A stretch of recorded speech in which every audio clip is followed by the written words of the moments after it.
My name is Anthony Doe, and this is my 1993 Nissan 240SX.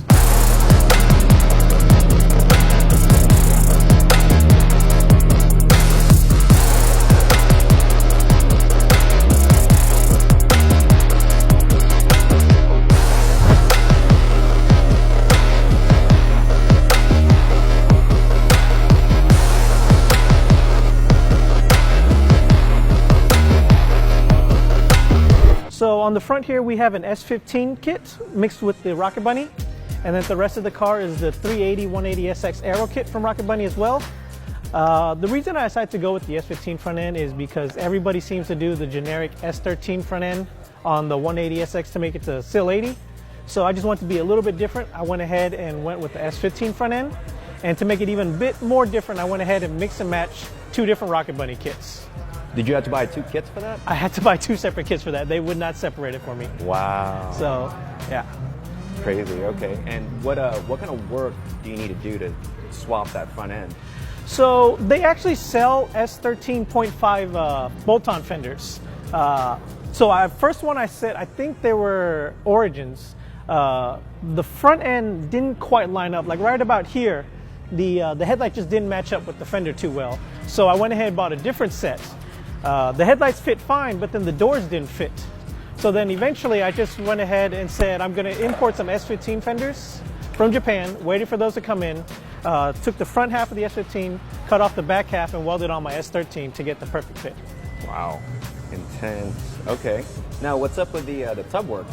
I went with the tubs because I felt like I needed something to pop in my engine bay over the motor itself. And I feel like it gives it that cleaner, sleeker look that just makes it look like water is just going to roll off. Right. Was that a lot of work to do? Actually, no. So what you can do is like a shortcut. Instead of like forming it, you could take like a trailer fender and like just hack it in half and then put one side on one and the other side on the other. What was a lot of work was building the side frame to cover up the holes from the factory fender. Okay. Wow. Now, how hard is it to fit the 2J in there? The 2J in this car has been around forever, so you can basically buy motor mount kits online and they just bolt right up. The ones I bought didn't quite fit just right, so me and my buddy Mark actually had to like cut and modify it and like re-drill holes to where it fit the way it does right now. Okay. What's the specs on the engine work? So it is a 2JZ GTE with a Precision 6267. It makes 500 horsepower on about 12 pounds of boosts. It has, it's basically stock internals with the HKS cam gears, HKS head gasket, and ARP head studs with a port and polish factory intake manifold. All right, so back here we will start off with the main point is the Battle Aero V4 chassis mounted wing. And accompanying that is the Rocket Bunny rear diffuser. It's actually, the one Rocket Bunny actually supplied broke almost instantly. So what me and my buddy did was we took the templates and then cut it out of like sheet of aluminum. So now hopefully it stays more sturdy. And then I have the JDM kooky taillights off the 180SX.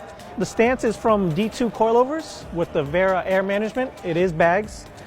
And those are with the TE37 SLs, custom powder coated gloss black.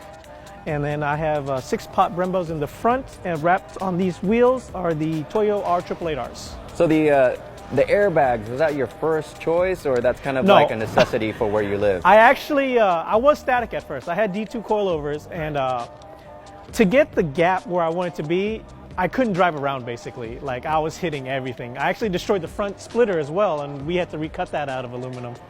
And so I just made the choice to go bags, and honestly I haven't regretted it. It just makes life so much easier, except for the few hiccups that I have here and there.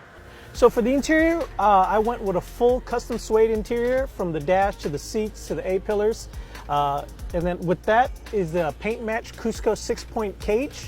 I also have the Brom Falcon seats. Those are also wrapped in the suede with the custom purple stitching. And then for here we have my kick panel, which my, what is this? This is my fuel pump, my 2 fans, the starter, and then the battery kill switch. Over here I have the Greddy suede steering wheel, and that is attached to a NRG quick release and a short hub. And then over here I have a full set of custom speed hut gauges. So I have the fuel, the tachometer, the speedometer, oil pressure, boost gauge, wideband, and water temp. Cool. Do you wear gloves when you're driving? No, but I really should. it's clearly showing signs of like bare hands on the suede. Yeah, suede does that. Real fast too. So why the purple? I don't know. Purple kind of sticks out to me. Not a lot of people does it. And then trying to match it, that was kind of fun too. Purple doesn't go with a lot of colors. I feel like people try to throw it in with colors.